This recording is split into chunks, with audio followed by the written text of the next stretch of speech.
হযরত আলী রাদিয়াল্লাহু তাআলা আনহু ফজরের নামাজ আদায় করার জন্য মসজিদে গেলেন।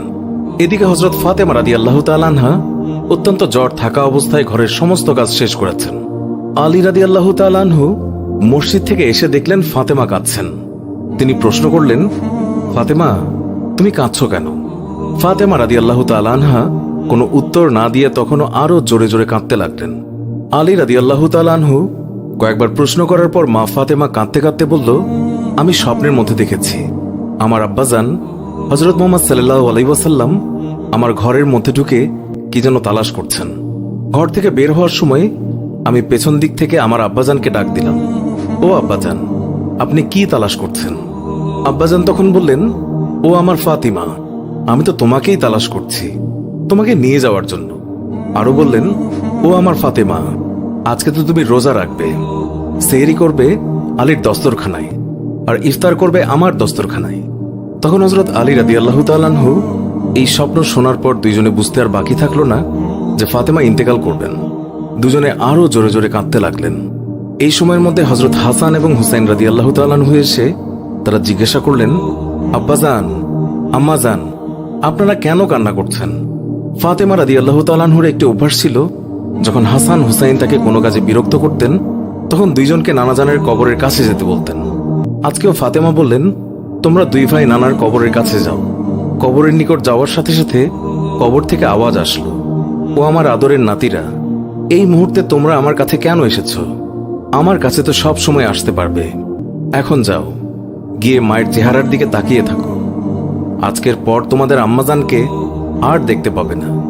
এই কথা শোনার পর দুই ভাই কাঁদছেন এবং দৌড়াতে দৌড়াতে আম্মাজানের কাছে চলে গেল। গিয়ে আম্মাজানকে জিজ্ঞাসা করলেন, তোমরা দুইজন কেন কাঁদছ? বুঝেছি, নানাজান আমাদেরকে বলে দিয়েছেন যে আজকের দিনটি তোমার জন্য শেষ দিন।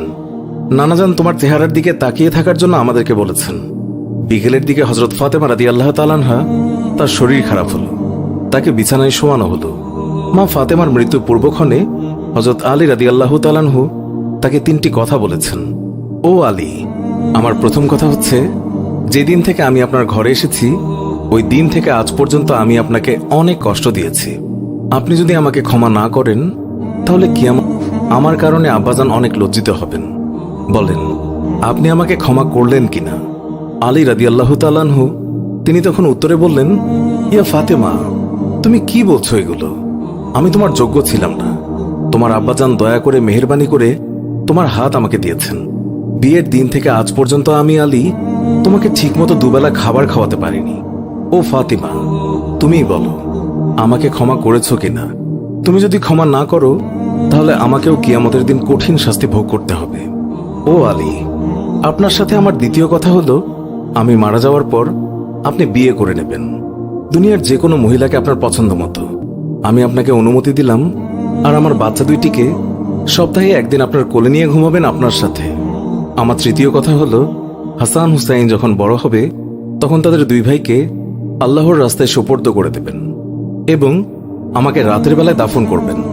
হযরত আলী রাদিয়াল্লাহু তাআলা আনহু বললেন, তুমি নবীর মেয়ে, আমি সবখানে খবর দিয়ে তোমায় দাফন করব, এতে সমস্যা কি? হযরত ফাতেমা রাদিয়াল্লাহু তাআলা আনহা তিনি এর উত্তরে বললেন, আমার কাফনের উপর দিয়ে সবাই অনুমান করবে নবীর মেয়ে কতটুকু লম্বা ছিল, কতটুকু স্বাস্থ্যবান ছিল, এতে আমার পর্দা ভঙ্গ হবে।